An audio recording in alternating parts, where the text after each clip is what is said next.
Buenos días. El 13 de mayo celebramos a nuestra Madre, la Virgen de Fátima.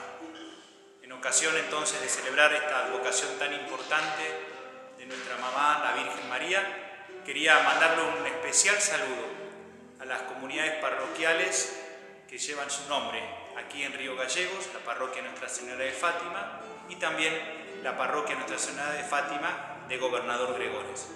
A ellas un gran saludo y bendición, que la Virgen los acompañe, los sostenga, que sientan que María es consuelo en momentos difíciles de pandemia. Y también el saludo al colegio que lleva el nombre de Nuestra Señora de Fátima, el colegio que está aquí en Río Gallegos. Un saludo grande a las hermanas y a toda la comunidad educativa, profesores, docentes, alumnos, papás, la gente que trabaja en administración, la gente que trabaja en limpieza. Todos somos importantes en una comunidad educativa, que la Virgen María los haga verdadera familia.